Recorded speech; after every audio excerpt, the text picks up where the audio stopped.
আসসালামু আলাইকুম সকলকে। আমি প্রায়শই দেখেছি অনেকেরই ক্লজ অনেক ভয় লাগে, আর এটা শুনলেই অনেকে ভাবে এটা খুবই কঠিন। কিন্তু আজকে আমি এই ক্লজ সম্পর্কে একটা খুব সহজ ধারণা দিতে এসেছি। যারা আপনারা ক্লজ সম্পর্কে জানেন, কোনো ভীতি নেই, আপনারা যেতে পারেন, আর যাদের ভীতি আছে তারা থাকতে পারেন। যাই হোক, ক্লজ ক্লজ শব্দের বাংলা অর্থ হচ্ছে বাক্যাংশ, বাক্যের অংশ। ক্লজ মেইনলি সাবজেক্ট আর প্রেডিকেট নিয়ে গড়া। সাবজেক্ট এবং প্রেডিকেটের সমষ্টিকে ক্লজ বলে, অর্থাৎ একটি ক্লজের অবশ্যই একটি সাবজেক্ট আর একটি ফাইনাইট ভার্ব থাকবে। এখন অনেকে চিন্তা হচ্ছে ফাইনাইট ভার্ব কী? ফাইনাইট ভার্ব হচ্ছে সমাপিকা ক্রিয়া। এখন চিন্তা হচ্ছে সমাপিকা ক্রিয়া কী? আচ্ছা, এটা বুঝতে হলে আমাদেরকে একটু বাংলা সম্পর্কে জানতে হবে। যদিও এটা ইংলিশ ক্লাস, কিন্তু তবুও সমাপিকা ক্রিয়াটাকে বোঝার জন্য একটু বাংলায় যাই। তার আগে আমরা এভাবে একটা শব্দ জানি, রিতা ক্লাস থেকে না বলে চলে গেল। এখানে কয়টা ক্রিয়া আছে বলতে পারবেন? আমরা জানি কোনো কাজকেই ক্রিয়া বলে, তাই না? তাহলে এখানে বলে, চলে গেল, এগুলো কি? এগুলো হচ্ছে ক্রিয়া। কিন্তু কিছু কিছু ক্রিয়া সমাপিকা ক্রিয়া আর কিছু ক্রিয়া অসমাপিকা ক্রিয়া। এখন বলি সমাপিকা ক্রিয়া কি। সমাপিকা ক্রিয়া হচ্ছে যে ক্রিয়া দ্বারা শব্দটা শেষ হয়, আর অসমাপিকা ক্রিয়া হচ্ছে যে ক্রিয়া শব্দের মাঝে বসে আর শব্দটাকে অসম্পূর্ণই রেখে দেয়। যেমন বলে চলে, কি বলে চলে? কিছু বোঝা যায়? বোঝা যায় না। কিন্তু গেল এটা দিয়ে শব্দটা শেষ হচ্ছে, তাহলে এটা কি? এটা সমাপিকা ক্রিয়া। আর মাঝে যে ক্রিয়াগুলো বসে ওগুলো কি? অসমাপিকা ক্রিয়া। তাহলে সমাপিকা ক্রিয়া হচ্ছে কি? Finite verb. অসমাপিকা ক্রিয়া কি? Infinite verb. তাহলে যে ক্রিয়া শব্দের অর্থটাকে পুরোপুরিভাবে সমাপ্ত করছে সেটাই হচ্ছে সমাপিকা ক্রিয়া। যেটা সমাপ্ত করে সেটা সমাপিকা, যেটা অসমাপ্ত করে এটা অসমাপিকা ক্রিয়া। প্রত্যেকবারে আমার অসমাপিকা ক্রিয়া বলতে একটু হল্টিং হচ্ছে আর কি। যাই হোক, আমরা সমাপিকা ক্রিয়া আর অসমাপিকা ক্রিয়া কি সেটা জানলাম। তাহলে এখানে কি বলা হলো? যে একটা সাবজেক্ট থাকবে, আরেকটা কি থাকবে? ফাইনাইট ভার্ব বা সমাপিকা ক্রিয়া থাকবে। এখন ক্লজের প্রকারভেদ সম্পর্কে আমরা জানি। ক্লজ কয় প্রকার? ক্লজ 3 প্রকার। প্রিন্সিপাল ক্লজ বা প্রধান বাক্যাংশ, এটাকে ইন্ডিপেন্ডেন্ট ক্লজও বলে, মানে এটা একেবারে স্বাধীন বাক্য, ঠিক আছে? তারপর সাবঅর্ডিনেট ক্লজ, অধীনস্থ বাক্যাংশ বা ডিপেন্ডেন্ট ক্লজ বা নির্ভরশীল বাক্যাংশ।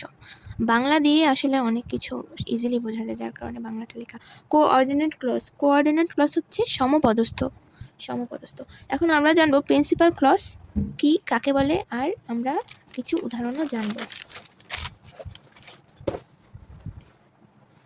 প্রিন্সিপাল ক্লজ, যে ক্লজে একটি সাবজেক্ট ও একটি ফাইনাইট ভার্ব থাকে ও অন্য ক্লজের উপর নির্ভরশীল না হয়ে নিজেই সম্পূর্ণ অর্থ স্বাধীনভাবে প্রকাশ করতে পারে, তাকে প্রিন্সিপাল ক্লজ বলে।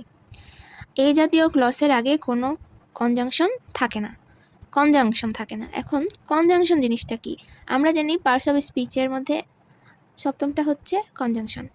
এখন আমি এত ডিটেলসে তো পার্টস অফ স্পিচ এখানে আনবো না, আমি খুব সংক্ষিপ্তভাবে বলি। কনজাংশন মানে যুক্ত করা, সংযুক্ত করা। কনজাংশন যুক্ত করা। 7টা মেইন কনজাংশন আছে, আর এগুলো কি করে? এগুলো সেন্টেন্স দুটোকে যুক্ত করে। 7টা মেইন কনজাংশনের মধ্যে মেইনগুলো আমি লিখে দিই। ফর, অ্যান্ড, নর, বাট, অর, ইয়েট, সো। এই 7টা কনজাংশন মূলত মেইন কনজাংশন। এখন প্রিন্সিপাল ক্লজের নিয়ম কি বলছে? এরা তো স্বাধীনভাবে অর্থ প্রকাশ করবে, একটা সাবজেক্ট আর ফাইনাইট ভার্ব থাকবে, অন্য কোনো ক্লজের উপর যুক্ত হবে না, আর এর আগে কখনো কোনো কনজাংশন থাকবে না। এই 3টা পয়েন্ট প্রিন্সিপাল ক্লজ। এখন একটা উদাহরণ দেখি। I shall help you if you come. I shall বা আই উইল হেল্প ইউ, আমি তোমাকে সাহায্য করব।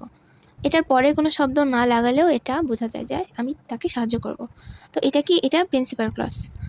তারপরে যুক্ত করা হলো কি? If you come. If you come. If তো কনজাংশন, আর এটা শেষে লেজর হিসেবে যুক্ত হয়েছে, তাহলে আমাদের প্রিন্সিপাল ক্লজ কোনটা? এটা। এটা কোন কনজাংশন, এটা কোন ক্লজ আমরা পরে জানব। আচ্ছা, প্রিন্সিপাল ক্লজের অবস্থান সম্পর্কে এবার জানব। প্রিন্সিপাল ক্লজ হয় বাক্যের শুরুতে অথবা শেষে অথবা খণ্ডিতভাবে সাবজেক্টের আগে বা পরে বসতে পারে। আমরা এখন একটা উদাহরণ দিই, এই উদাহরণটাই এখানে আমি লিখি। The girl who came here is my sister. বাক্যের শুরুতে তো আমরা দেখলামই যে I will help you if you come, এটা ছিল বাক্যের শুরুতে। আর বাক্যের শেষে if you come I will help you, শেষে হয়ে গেল। আর মধ্যে কিভাবে এটা বলি, the girl is my sister. এখানে দ্য গার্ল আর ইজ মাই সিস্টার এগুলো এই দুইটা খণ্ডিত অংশ হিসেবে আছে, আর মধ্যেখানে হু কেম হেয়ার এটা অন্য ক্লসের মধ্যে পড়ে। আমরা প্রিন্সিপাল ক্লস চিন্তা করছি, the girl is my sister এটা পুরোপুরি একটা অর্থ প্রকাশ করে, তাই এটা principal clause. Who came here যে এখানে এসেছে, এটা কোনো অর্থ প্রকাশ করে না, বরঞ্চ একটা আশা আকাঙ্ক্ষা থেকে যায় যে এটা কে এসেছে। The girl who came here is my sister, the girl is my sister. Who came hair এটাও একটা উদাহরণ যে সামনে বসতে পারে। তো এটা ছিল প্রিন্সিপাল ক্লজ। এবার আমরা সাবঅর্ডিনেট ক্লজ সম্পর্কে জানব। সাবঅর্ডিনেট ক্লজ, যে ক্লজে একটি সাবজেক্ট একটি ফাইনাইট ভার্ব থাকে, কিন্তু প্রিন্সিপাল ক্লজের উপর নির্ভরশীল না হয়ে একাকী সম্পূর্ণ অর্থ প্রকাশ করতে পারে না, তাকে subordinate clause or dependent clause বলে। তাহলে এটা সবসময় প্রিন্সিপাল ক্লজের উপরই নির্ভর করবে। এর অবস্থান, এই জাতীয় ক্লজের আগে সাধারণত কোনো না কোনো কনজাংশন থাকে, মানে for, and, but, or, not, yet, so আরও যত আছে তো সব কনজাংশনের মধ্যে যে কোনো একটা থাকবেই।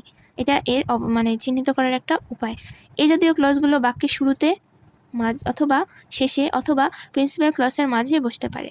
এখানে একটা সুন্দর উদাহরণ আছে যেটা দিয়ে বোঝানো যাবে, আরও উদাহরণ আমরা জানবো। যাই হোক, এই জাতীয় ক্লজগুলো কি বাক্যের শুরুতে অথবা শেষে অথবা প্রিন্সিপাল ক্লজের মাঝে বসতে পারে। I saw a snake, I saw a snake while I was walking in the forest. আমি যদি এই while I was walkingটাকে বাদ দিই, I saw a snake in the forest, এই দুইটা কি principal clause. while I was walking যখন আমি হাঁটছিলাম, তারপরে নিশ্চয়ই কিছু একটা শোনার ইচ্ছে থাকে, তখন কি হয়েছে, কি পড়ে গেল না কি দেখলো, তাই না? তো while I was walking এটা কার উপর নির্ভর করছে? এটা প্রিন্সিপাল ক্লজের উপর নির্ভর করছে। তাহলে এটা কোথায় বসেছে? এটা কিন্তু প্রিন্সিপাল ক্লজের মাঝে বসতে পারে বলে দিয়েছে, তো মাঝে বসেছে। যদি প্রশ্ন আসে নিচের কোন অংশটি সাবঅর্ডিনেট ক্লজ, তাহলে while I was walking। আচ্ছা, আরেকটা উদাহরণ আমরা দেখি। If you read attentively you will pass.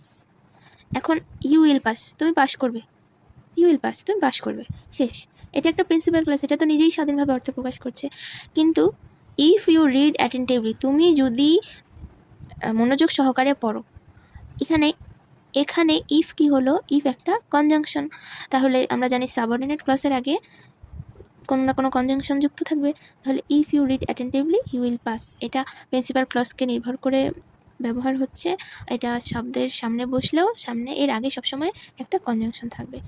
এমনভাবে কিন্তু বলা হয়নি যে কখনো প্রিন্সিপাল ক্লজের আগে বসবে না, বসবে, কিন্তু তার আগে কি বসবে? কনজাংশন বসবে। আরেকটা, the book which you gave me is very interesting. তাহলে এখানে দ্য বুক এটা principal clause, is very interesting এটাও কি principal clause, which you gave me এটা সাবঅর্ডিনেট ক্লজ। তুমি আমাকে যে বইটি দিয়েছো সেটা খুবই মজাদার, খুবই ইন্টারেস্টিং। এখন আমি যদি এতটুকু অংশকে ঢেকে দিই, the book is very interesting, বইটি খুবই মজাদার, বইটি খুবই ইন্টারেস্টিং, তো এটা একটা স্বাধীন বাক্য প্রকাশ করছে। কিন্তু আমি যদি হুইচ ইউ গেভ মি, যেটা তুমি আমাকে দিয়েছো, এখন তুমি আমাকে কী দিয়েছো সেটা তো আর অর্থ প্রকাশ করছে না, তাহলে এটা কি সাবঅর্ডিনেট ক্লজ। আচ্ছা, এবার আমরা জানবো কোঅর্ডিনেট ক্লজ কি। যে ক্লজ কারো উপর নির্ভর না করে কোনো কোঅর্ডিনেট কনজাংশন দ্বারা যুক্ত থাকে এবং পরিপূর্ণভাবে অর্থ প্রকাশ করতে পারে, তাকে কোঅর্ডিনেট ক্লজ বলে। আমরা কিন্তু বাংলায় জানি কোঅর্ডিনেট মানে কি? সমপদস্থ, সমান সমান পদ আর কি, দুজনেরই সমান অবদান। যাই হোক, তাহলে কারো উপর নির্ভর করে না, কিন্তু এটা কনজাংশন দ্বারা কি থাকবে, যুক্ত থাকবে।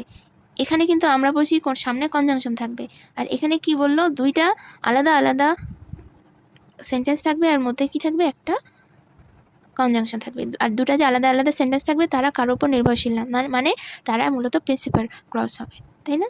তাহলে দুইটা প্রিন্সিপাল ক্লজ যদি একটা কনজাংশন দ্বারা যুক্ত থাকে, তাহলে আমরা টোটালটাকে কি বলতে পারি, কোঅর্ডিনেট ক্লজ বলতে পারি। যেমন I called him and he came, আমি তাকে ডেকেছি এবং সে এসেছে। এখন আমি যদি আই কল্ড হিম, আমি তাকে ডেকেছি, এটা একটা স্বাধীনত্ব প্রকাশ করেছে। হি কেম, সে এসেছে, এটাও স্বাধীনতা প্রকাশ করেছে। অ্যান্ড দিয়ে যখন যুক্ত করেছি তখন কি হয়েছে, দুটো একসাথে যুক্ত হয়ে গেছে। তাহলে I called him and he came, এটা কি, এটা কোঅর্ডিনেট ক্লজ। আশা করি ক্লজ সম্পর্কে আর কোনো ভয়ভীতি নাই। ক্লজ যদি কখনো কোনো পরীক্ষায় বা কিছুতে আসে, রাইট ফর্ম অফ ভার্ব বা যে কোনো কিছুতে সহজে উত্তর করা যাবে ইনশাআল্লাহ।